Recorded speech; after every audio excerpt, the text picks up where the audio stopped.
All right. What is going on, everyone? Welcome back to the JDW Sports Network. We're here talking about the Indianapolis Colts. Yeah, we're here. The Colts are 2-0 for the first time since 2009. If you don't know, the last time the Colts started 2-0 in 2009, the Colts went on to the Super Bowl. They did lose that Super Bowl. Nonetheless, hold on. Nonetheless, they went to the Super Bowl, okay? Um, I don't know if this is live. Is this live? Okay. All right. So what's going on, everyone? Welcome back to the JW Sports Network. We're just going to start fresh. Colts are 2-0, baby. And are the Colts legit AFC contenders? Look, um, hold on. What the heck is going on here?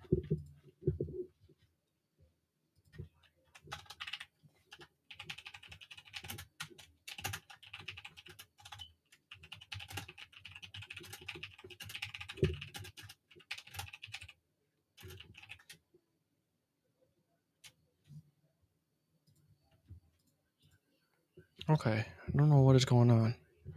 I'm getting signals that I'm not connected well. Okay. All right, we're good. We're good. It's connected well now. Okay. YouTube is just YouTube Live is being buggy or something. Let me make sure I pull up YouTube. This YouTube Live dashboard, I feel like is so buggy sometimes. See, now it's saying upcoming, like we're not live. Why?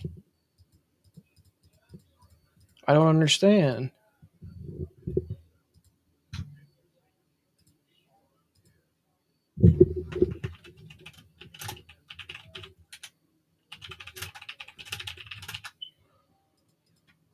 All right, I think we're good.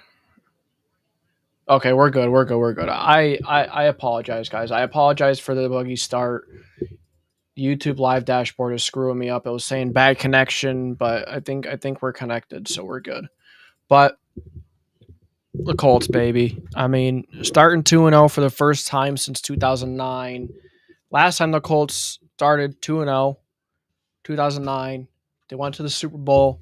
They lost that Super Bowl, but it's exciting when people start saying those words. It's exciting when people start saying the Colts are 2-0 for the first time since they've been to the Super Bowl. And a lot of times people want to throw that Super Bowl word in there because it's impactful. There's a lot of weight to it and it gets fans excited. And we're here to talk about if the Colts are a legit contender. They're talking about if that talk is legit or is it just early season shenanigans. And to be honest with you, I think the Colts are legit contenders in the AFC. Now it's still early, so what's up, man? What's up? Appreciate you stopping by, brother. How you doing? How's everything going? How's the night going? But I mean, the first 2 weeks, bro. I mean, a lot of times you look through the first 2 weeks, and there are a lot of teams that start well. They start 2-0, 3-0. Heck, sometimes you see teams starting 6-0, and then they stumble to the end.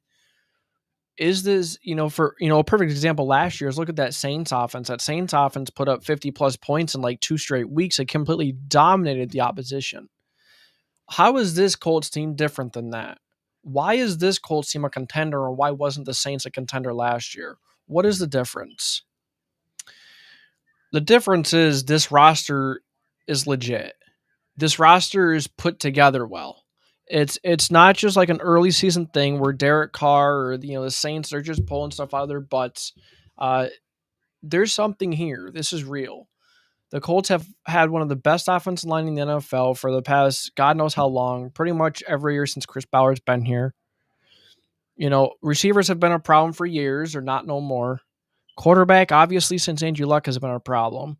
Defensive wise, there's a couple question marks, of course, but This team is so well put together. This team has so many good things about it that this 2-0 start is as real as it gets. And if you look at the rest of the schedule, there is not a team, even in the NFL, I'd say, there's not a team in the NFL, there's not a team in the AFC that the Colts cannot beat right now if they continue playing the way they've been playing football. Look, they can control the game in the air. They could, they if they want, they can control the game in the ground. They can run the football as much as they want. They could pass the football to catch up to play catch up if they need to. They did both things yesterday. They did everything yesterday.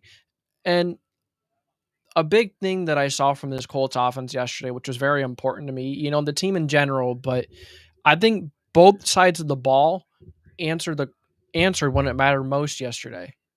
You had the offense and Daniel Jones, right? Coming over from New York, never had a good situation over there.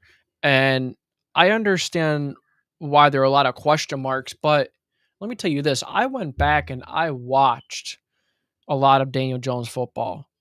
Very, very, very limited sample size with the Vikings. 6 years with the Giants, a little bit of Duke. And let me tell you what I see in this guy.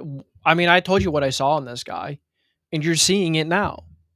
He never had a good situation over in New York, but what I saw was a quarterback that could play good football, a quarterback that can handle his own. He could pick up his own slack. He could do his job.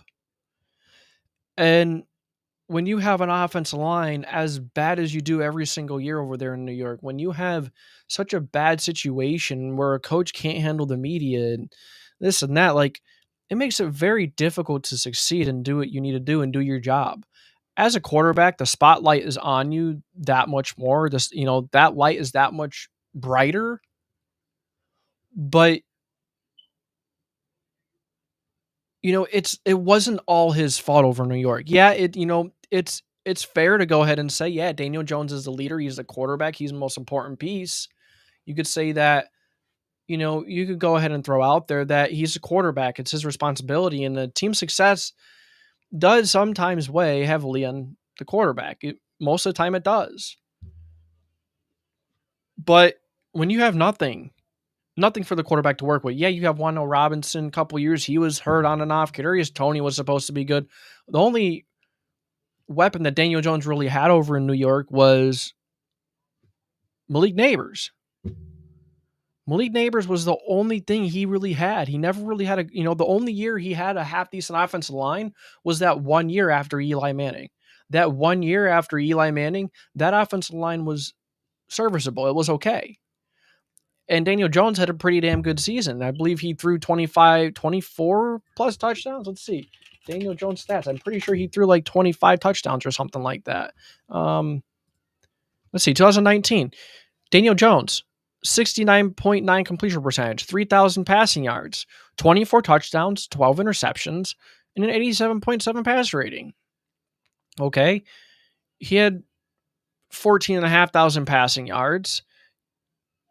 Daniel Jones was a good quarterback over in New York, but there's only so much one guy could do. There's a reason why there are 11 guys on each side of the football. There's a reason why people say football is a team sport, because everyone has to do their jobs. And that's the thing about this Colts team. That's what's different with this Colts team and every other team that Daniel Jones had over in New York. This Colts team, everyone does their job. The receivers do their job. The offensive line does their job. Tyler Warren has done his job. The coach, the head coaches, the coaching staff, they do their job. Jonathan Taylor does his job. And Saquon Barkley did his job over in New York when he was there. That's the only consistent high-level play he's gotten from a teammate. He's had Andrew Thomas and this and that, but Saquon Barkley was probably his biggest weapon. You did have Neighbors 1 year, but you didn't. That last year with the Giants was a wash. It is what it is. Now that Jones has a slew of weapons, an offensive line that could protect him and give him time, to scan the field, do what he has to do. Look at Daniel Jones doing his job. Look at how good Daniel Jones looks. Look at how good Daniel Jones is playing. It's what happens when you give a quarterback that can do his job the pieces to do his job. You give him the knowledge. Like if you started a new job and say they don't give you, say you have to go on a website, you have to work in this website, or there's a couple things they have to teach you. If they don't teach you any of these things, then you're going to struggle at that job. But when you go to a place that's going to teach you some things, they're going to, they're going to help you along your way. They're going to, train you well. Not even like Daniel Jones needed training either. It's just what I'm trying to get at is, he can't do it all by himself. And look at the offensive line he has, man. I mean, Quentin Nelson, and you know what's crazy? This offensive line has played so well, much better than I thought it was. I thought that this offensive line was going to struggle to start the year. Because when you have a new center, when you're have a new center, you practically lose two of some of your best guys in the line. That's saying something for how good the Colts line is. Will Fries was one of the more talented guards last year until he went down. You had Ryan Kelly, who's been one of the premier centers in the National Football League since he's been with the Colts. Losing your center is huge because that's a communication thing. You the stuttering is horrible. You're losing a guy that the rest of this offensive line has been together for quite some time now. You have Bernard Ryman, Quentin Nelson, Braden Smith. These guys were only really used to Ryan Kelly's, how Ryan Kelly played, how he played center, and that's important because that center communicates to the rest of the offensive line. So the fact that Tanner Bortolini has come in and he has stepped up the way he has is just absolutely phenomenal. It's incredible. It's not easy for someone to come into center so young and only in his second year, and he's coming in right away, and he's playing really damn good football, paving the way for Jonathan Taylor or protecting Daniel Jones. So let me pull up something really quick. I don't know how much you guys follow PFF or believe in PFF, but we're going to look at this offensive line, this offensive line grades. I mean, Bernard Ryman, 64.8. Quentin Nelson, 76.8. Tanner Bortolini, 69.3. Matt Goncalves, 65.7. Braden Smith, you could argue, has been the weak link, but he's still at 61.3. And PFF, 60 plus means they're doing their job. And what we talked about earlier? Players around Daniel Jones doing his job. And when Daniel Jones gets some help and these teammates are doing their jobs, Daniel Jones is going to deliver. And look, I'm not saying Daniel Jones is the best quarterback in the league. I'm not saying he's Josh Allen, Patrick Mahomes, or Lamar Jackson, but you know what he is? He's one of those quarterbacks if you put the right pieces around him, he is enough. He has been proven to be more than enough so far. You see how many accurate throws he's making? You see how many throws under pressure Daniel Jones is making? The Broncos played man coverage and blitz an absurd amount of time. I believe it was above 70%. And Daniel Jones, I don't remember what the exact numbers were, but Daniel Jones absolutely obliterated the blitz. You remember back when New York, when people would say, "Oh, Daniel Jones is horrible against the blitz. Pressure Daniel Jones, and you got the game in the bag. That's it. Daniel Jones isn't good against the blitz." Well, look at this right here, or man coverage. But look at this right here. The Broncos have one of the most talented secondaries, have one of the most talented defenses in general in the league. They're very well coached by Vance Joseph.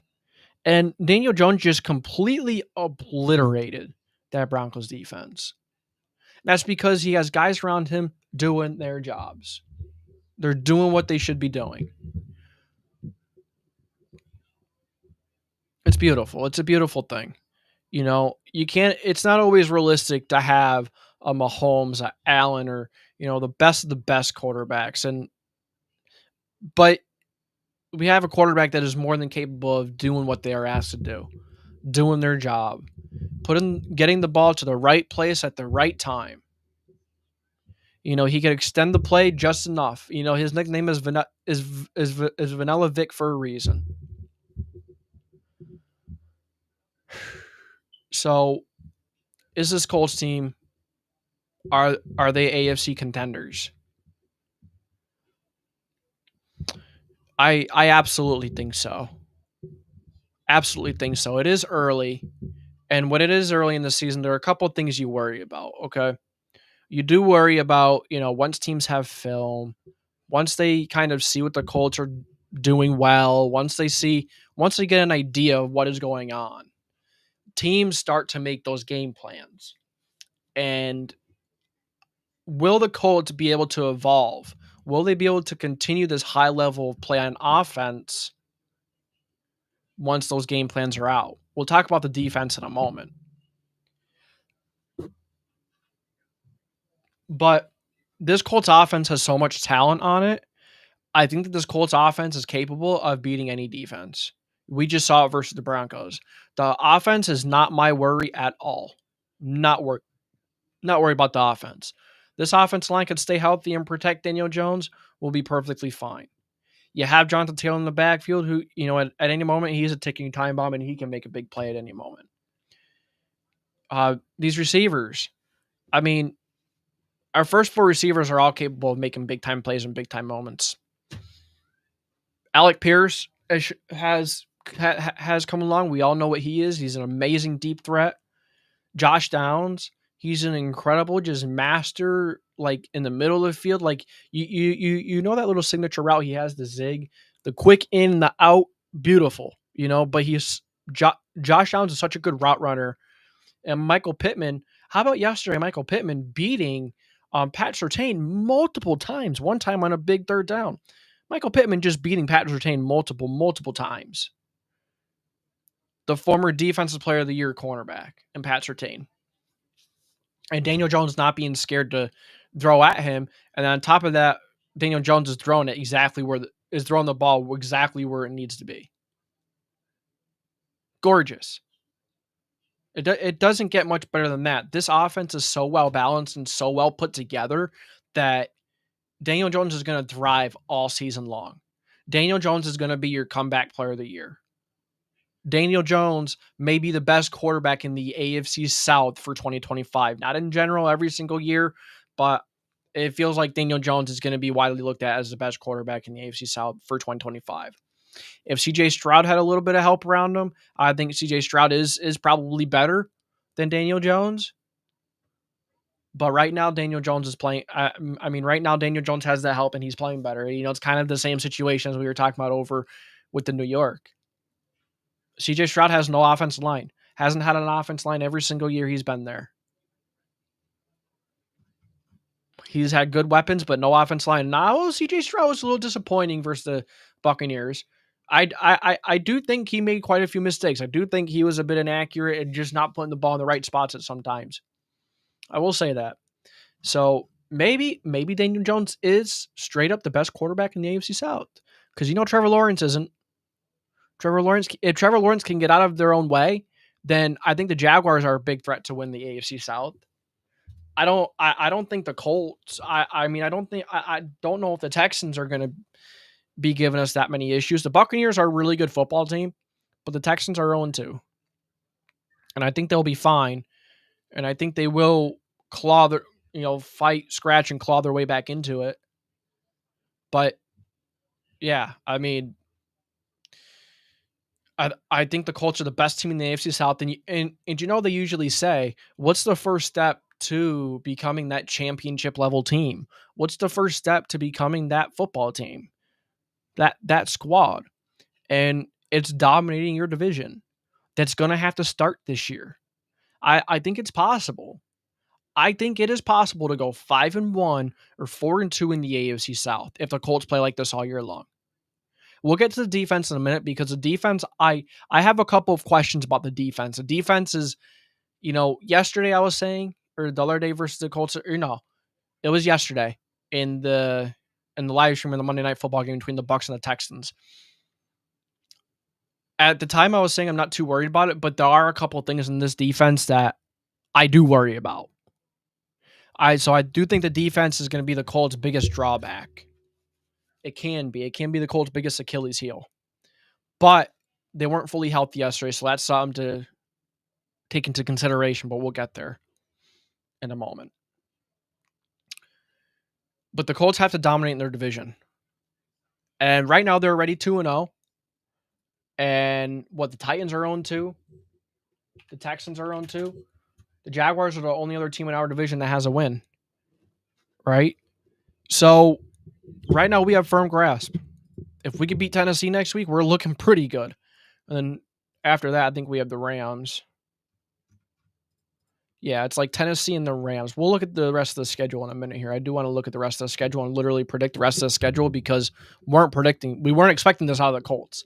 I thought the Colts would be a good football team, but I did not think that they were going to be this good, to be honest with you.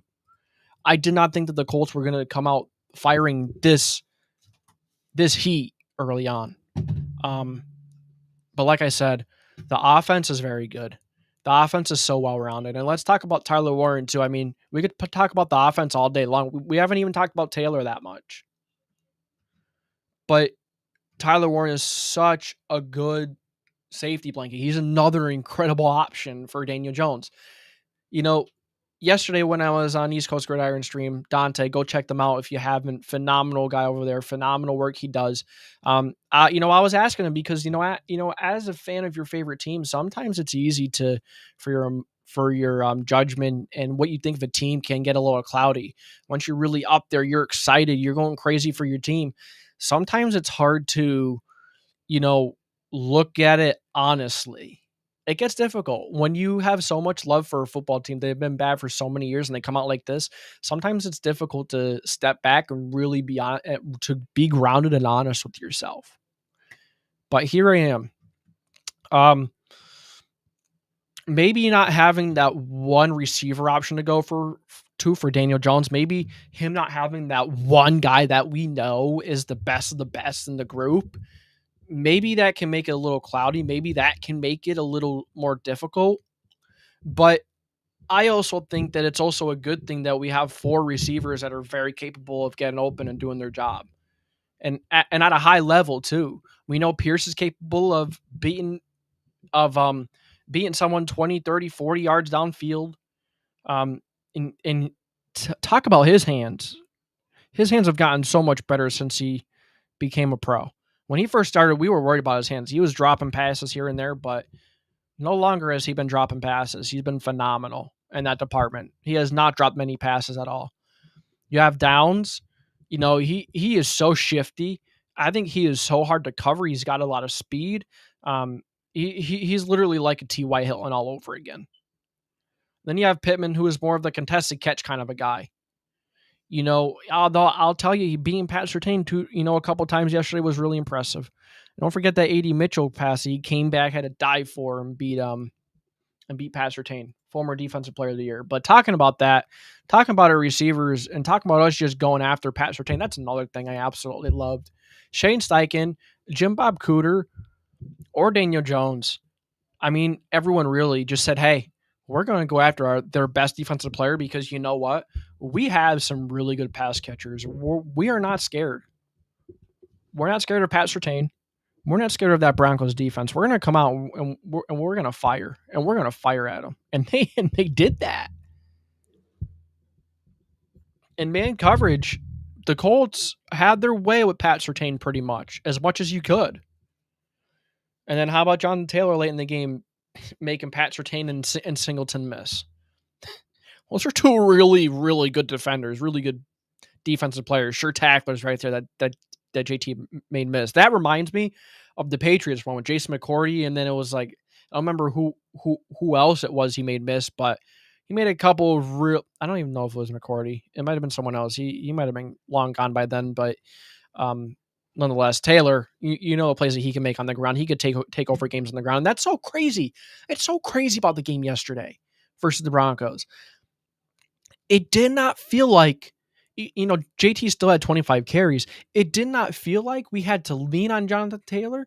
It didn't feel like this offense was going through Jonathan Taylor, yet Jonathan Taylor still had 200 plus yards. The offense absolutely went through Daniel Jones. Daniel Jones absolutely took it over. That's impressive. Like I was starting to get at earlier, this offense answered a lot of questions about being in pressure situations. Big pressure situation every single drive. It felt like every single drive, the Colts had to score a touchdown to keep up with the Broncos because the defense was really struggling in the first half. And what did they do? They scored a touchdown in nearly every single possession. The first two scores were field goals, but then you scored two touchdowns when it felt like the pressure was the highest. And that's important to me. That's important. You want an offense that can go down that field before halftime and make a big play, and they did that. They went, that was another thing. Went down in halftime, and they, before halftime, they scored a touchdown to keep it close because they knew the Broncos getting the ball the second half. That was a little worrisome. I was like, this Broncos get the ball the second half. The way this defense has played, we got to go score a touchdown to keep us in this game. And they did that. That's big when an offense can ring the bell, when an offense can score when it matters most in the highest pressure situations against one of the more talented defenses in the NFL. I think that's pretty impressive. Those are signs of contenders. Those are signs of championship caliber offenses. We haven't even talked about Tyler Warren too much yet. Tyler Warren one-on-one against Pat Surtain. There was one play, I don't remember if it was third down, fourth down. I still have yet to go back in the game to find exactly where it was, but it was Tyler Warren and Pat Surtain one-on-one. And Tyler Warren won that battle. Big time pressure down. Tyler Warren won that battle. Just absolutely freaking bonkers. Absolutely freaking bonkers. But I do think that this offense will withstand the time of test and they will evolve. I don't care how much film you watch in this offense. There's too much talent for it to die down and not be as good as it has been the first 2 weeks. I don't care what defense they play. This offense is going to be firing every single week. And you say, oh, Daniel Jones, is Daniel Jones just starting hot? Is Daniel Jones going to fizzle out? No, he's not. Daniel Jones is not going to fizzle out. This is not like a lucky 2 games. This is not like a lucky offense. He is so consistent. He is so consistent from play to putting the ball where it needs to be, throwing the ball away instead of making a boneheaded mistake. Having just enough legs to get around. It was a big third down. Just enough legs to, to get around. I believe it was Jonathan Cooper, the edge rusher, one of the plays. Just enough leg, just enough speed, just enough athleticism to get around him and get that first down on the big third down. Jones is the perfect quarterback for this system. The perfect quarterback. And this offense is more than capable of bringing this Colts team to the AFC Championship. I'm saying it. I am freaking saying it. The defense, though, there is definitely something left to be desired with the defense. Now, with Shavarius Ward being out, it hurts. That hurts. But he was only out 1 game. You did lose Latu, and unless Latu comes back and Latu can be dangerous when he comes back, this edge room is what I'm worried about most. I am worried about getting pressure on the quarterback and, forcing that quarterback to make a decision, force him to try and make a quick decision or a quick throw. And I don't know if this edge rush can do it. They did pretty good in week 1. Miami's offense line is one of the worst in the league, if not the worst. Week 2, they struggled to get to Bo Nix. At times, I felt like it was inconsistent against Bo Nix. There were some drives, some plays where it felt like they were getting after him more often. And then sometimes it felt like, where is the pass rush? So I definitely worry about the defensive line. I thought that the Broncos ran the ball on us well as too. Even though they didn't, you know, they had a lot of rushing yards. I believe they had over 100. So the Broncos ran the ball well. It was just a matter of fact of the defensive line is too inconsistent. I like Buckner and I like Stewart, but I felt like Buckner has been a little sluggish the first 2 weeks. Um, and I felt like Stewart has been good. They both them have been very good as they can be, because I think that offensive lines could just focus in and hone in on the interior, because Kwity Paye or whoever else is going to be on the other. Samson Ebukam hasn't shown that he could be that guy coming back yet from that Achilles tear. Opposing offensive lines can really hone in on the interior, and that's it. Like Buckner and Stewart Buckner was getting a lot of pressures at times, even double teamed, but you still need that presence on the edge. You still need that edge rush to close out games versus some of these better teams. You did it versus the Broncos. You got a little fortunate towards the end, but I'll even say to the people that are saying that they got a little fortunate, I will say in that moment right there, the Colts got a little fortunate with that penalty, but it wasn't a full on penalty. It wasn't no luck. It wasn't no BS call. It was a penalty. You can't do that to the long snapper. You can't do that. That is a penalty. And you could say the Colts got a little fortunate, this and that, fine, whatever. But I was even saying during the live stream while I was reacting to this game, look, you can't blame the refs for the outcome of the game. You can't. It's lazy to do that. And the refs are bad sometimes. They are bad. I'm not saying the refs don't make bad calls. They absolutely make atrocious and bullshit calls sometimes. But there are other points in the game other than just the refs calling bad, than the refs having bad calls. There are other points in the game where teams could have done better. Maybe they should have scored here on this drive or that drive. You cannot blame the refs for the outcome of the game. If the game was never close to begin with, then the game was never close to begin with. Some people have to have accountability with their teams and not just blame the refs all day long. I do get it. Like I said, they do make some bad calls, but they are not the main reason why your team lost. So stop crying about the refs. There are bad calls in every game. Every game has them. Every team deals with them, not just your favorite team. And there were some rough calls on Xavier and Howard, but the Colts overcame it, and it is what it is. The Colts overcame it, and you could kind of say maybe later in the game, maybe that was a little of a getting even there, I guess you could say, whatever. But the Colts found a way to win this one. The defensive wise, like I was saying, the defensive line.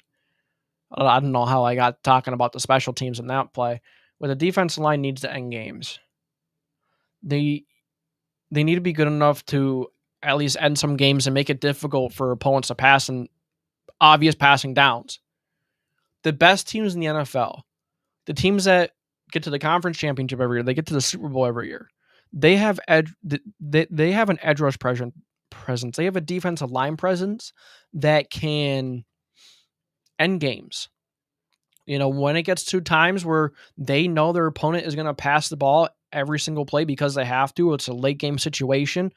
And when they could get pressure at a high rate, that's what puts games away. When the opposing team has to go and get 3, has to go and get 7, high level edge rush play, high level pressure rates win games. They help put games away. It's very difficult to, some guys like Josh Allen and Mahomes, they just find ways, they're Houdini. They just find ways that are just absolutely absurd. They're wild. But this front seven in general worries me a bit. Cameron McGrone, he's not someone you want out there playing linebacker. Jalen Carley's, I believe he's hurt right now. So hopefully when he comes back, that'll help out a bit. You have Zaire Franklin. He's been all right. I think Zaire Franklin's been our best guy. Joe Bocci has been okay. but not where we need them to be. Those linebackers are not where we need them to be. So the front seven worries me a little bit, and the Broncos have a decent run game. It's not great, but I think when we play the Ravens, when we play teams like the Ravens, or we play a team like the Jaguars, I think when we play the Jaguars, we're gonna have a really hard time with Travis Etienne. Just those teams in general that have a really good offensive line and a really good run game. Some of the best teams. You're talking about the Bills and the Ravens, which I think the Bills and the Ravens are the Colts' biggest threats currently. I don't know if there's another. No, I would say the Chargers are, and the Chargers have another really good run game.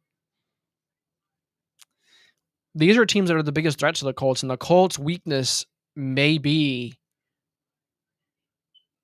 the worst one that you could have.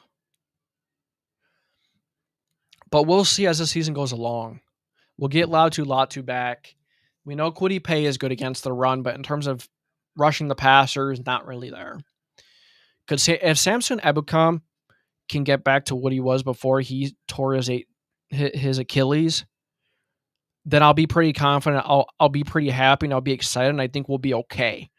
But at this point, I think if we're getting close to trade deadline and the Colts are still looking like this, I think the Colts need to be buyers. You need to look for some edge rushers. You need to look for some linebackers. You need to look for something for someone that could come in and make that immediate impact right away and make a big difference. I heard that the Colts were one of those teams in the sweepstakes for Micah Parsons. They're one of those teams that were heavily going after him. And if the Colts got Micah Parsons, I really think, and the Colts playing the way they are, if they got Micah Parsons and the rest of the defense line they have here in the team, I think the Colts may be a Super Bowl contender, legit Super Bowl contender with Micah Parsons. If they could continue this level of play, though. That's another thing. It's still early. And the defense is something that I think, this is what I think we're going to get from the Colts defense this year. I think versus the offenses that aren't too good, the young quarterbacks, I think that this defense is going to excel. Because Lou Anarumo likes to confuse. He likes to rotate. He doesn't like to show you what he's going to do. He likes the pressure. He likes to send the blitz. He likes man coverage. He likes everything. He changes his game plan every single week. And I think we're going to excel versus the offenses that aren't competent. I think we're going to excel versus offenses like Pittsburgh's, like the Titans. Houston's I could see us struggling against because, if we can't get serious pressure on Stroud, no matter how bad that offensive line is, I think this weekend versus the Titans is going to show us a lot because the Titans have probably the worst offensive line in the NFL, one of the worst. So we're going to learn a lot about this defensive line this weekend versus the Titans. But that's another thing. I think that, we're not really going to see them versus, one of the best quarterbacks in the NFL in a bad offensive line. I think we're going to see that with CJ Stroud and the Texans. That's going to be a big test. We're going to see how this defense looks against them. But I think that this defense is going to play much better some weeks than others. I think some weeks this defense may look like one of the better defenses, and then some weeks it's going to look like one of the worst defenses. And I think it's purely going to be off of scheme. Not purely, I will say Nick Cross and Cam Bynum have been absolutely wonderful. Nick Cross has made big play after big play after big play, and Cam Bynum, same freaking thing. 2 interceptions and 2 big-time moments. The 2 interceptions that Cam Bynum had both weeks couldn't have came at better times. Those 2 interceptions are massive, gigantic. They both swung, in positive momentum, as any interception would, but it just felt like the moments were so much bigger, that these moments were huge. And there couldn't have been a bigger moment. Like, versus the Dolphins, he got an interception. What was the Dolphins' first drive? That set the tone. That allowed the Colts offense to go down and kick a field goal, go up 10-0.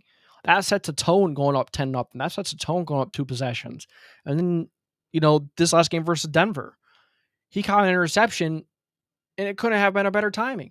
Could not have been better timing to go and get an interception. Colts went and got a field goal. You had to get touchdowns on those drives, though. That's another thing. You had to get touchdowns on those drives. But Cam Bynum just getting interceptions when it matters freaking most. Finding a way. I mean, that's incredible. And Charvarius Ward, I think when Charvarius Ward comes back, I think our secondary is going to be pretty damn good. I think X as a number 2 is good. X as a number 1 is no good. Xavier Howard isn't what he was a couple years ago, and he's not really a good number one. I think he's a good enough number two. Don't forget we have Jalen Jones out for a couple of weeks. But when we get Shavarius Ward back, we're going to be looking fine there. Hopefully Latu can come back dangerous.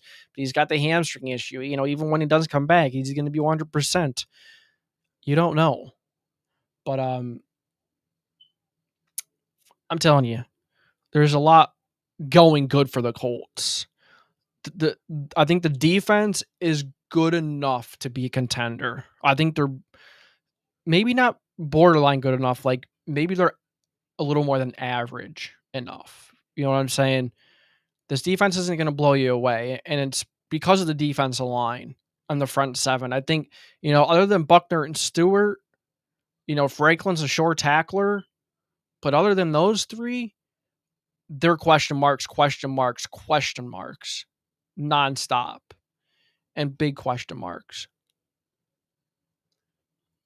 I think the secondary is more than fine. Mekhi Blackton was absolutely wonderful versus the Broncos. He did get beat a couple of times, but I thought don't forget, these are two cornerbacks that have been on the Colts for less than a month. The two starting quarterbacks were on the roster for less than 1 month. So when you get Shavarius Ward back, you'll have Howard as a number two. I think we'll be okay. I think that the secondary is, Shavarius Ward was absolutely phenomenal week one, and he is, and I think he's one of the better secondary players. I think he's one of the better cornerbacks in the NFL, top 10 at least. But the Colts defense is good enough.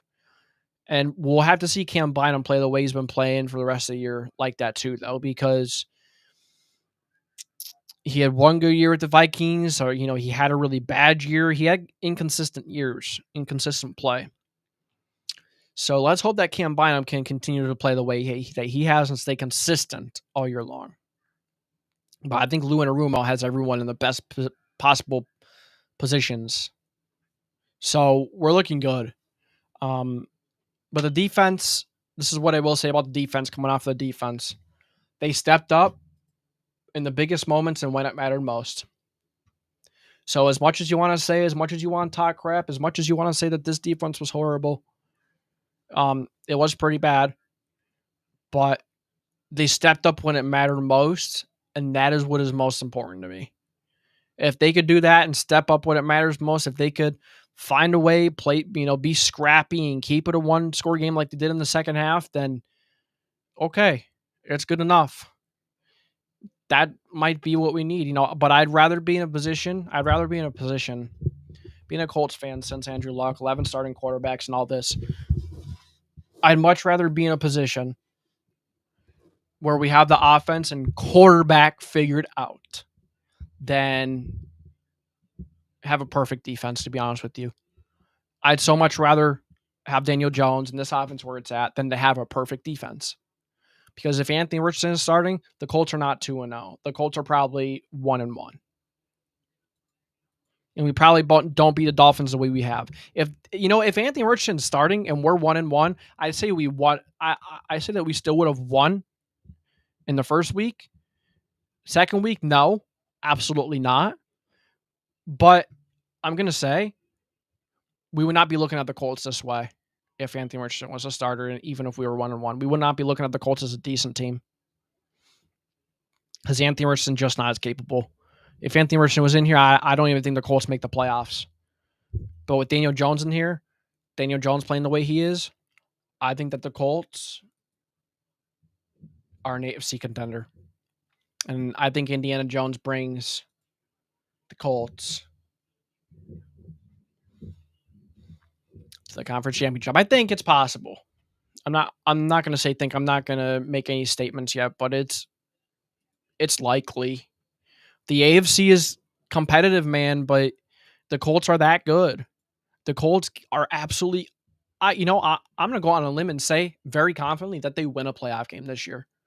At the very least, they will win one playoff game. Will they get a first round bye? That would be out. Could you imagine for Jim Irsay, for Mr. Irsay, for the playoffs to go through Lucas Oil Stadium for Jim Irsay? That would just be, I'm going to curse here. That would be just absolutely fucking wonderful. That would be wonderful. But guys, I think that's all and the coaching is absolutely wonderful too. No one's stubborn.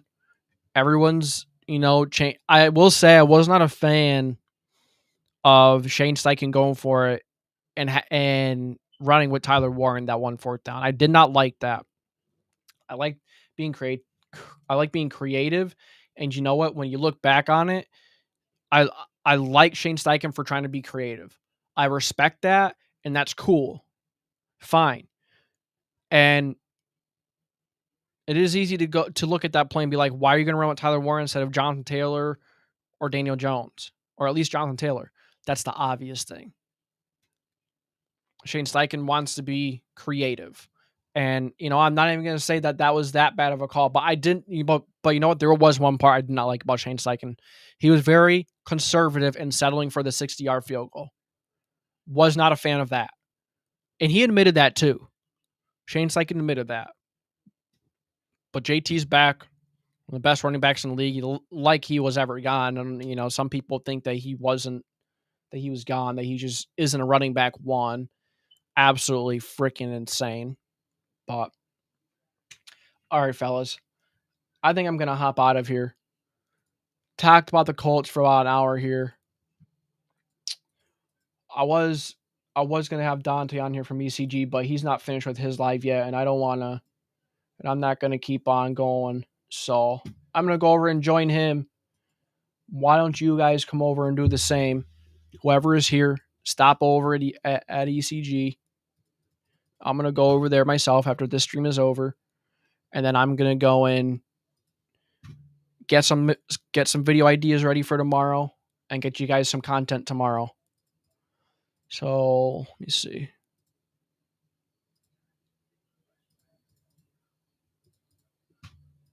We had 38 views this live. It's not too bad. 4 likes. I appreciate you fellas. I appreciate everyone for tuning in, dropping that like.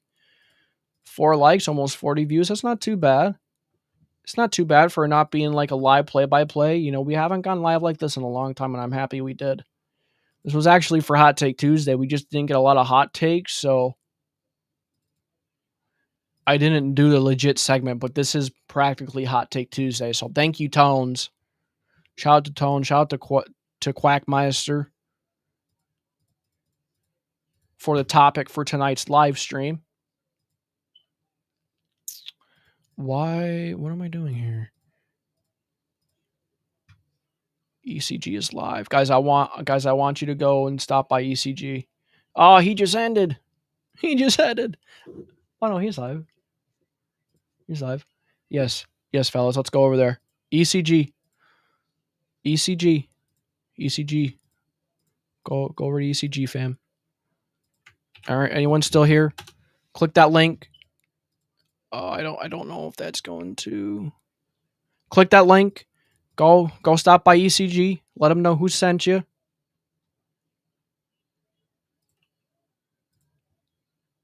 Let them know who sent you. And I'll see you guys later. Maybe I'll go live again tomorrow. Maybe I'll try to. You know what? Maybe I'll play Madden. Maybe I'll play Madden for a little bit tonight. I'm not tired. So why am I going to go to bed and waste good energy if I'm not tired? I just don't want to sit here and talk about nothing. But I think we're gonna go live and play some Madden. The Colts are legit. Are you just joining, bro? I'm just getting ready to get out of here. But if you're just joining, it's my boy ECG Dante over live over there. I'm getting ready to go over there and watch his stuff. But appreciate you stopping by, Red. The Colts are legit. Yes, they are. They are absolutely legit, and I think that the Colts are AFC contenders. I'm not just saying it because I'm a Colts fan. They're contenders, but I will be honest with you guys. I did not think that the Colts would be this good. I didn't think that they would do this. I didn't think they would be good to this level. I'll tune in for the Madden. All right, appreciate you, brother. I'll be on the Madden. Maybe I'll take like an hour break. So it's not going to be right away. I'm going to go and support my boy Dante over at East Coast Gridiron. Oh my God, look at that. At East Coast Gridiron. Got the hat on right now. ECG, baby. But yeah, make sure you guys subscribe to here too. So, subscribe to the JW Sports Network. We'll be here. We'll be rocking it. I'll probably go live for the Madden in a little bit tonight. I'm not tired, so yeah, I'm going to go live for the Madden. Appreciate you, Red, for stopping by. Sorry that look at my hair. My hair is so screwed up now. Sorry that I'm out. Sorry you joined right when I was finishing. I talked about everything. I don't want to, drag it on, but I do appreciate you stopping by, brother. I'll see you in a little bit. Playing some Madden. Yeah, that'll be it. See you guys. Appreciate you guys.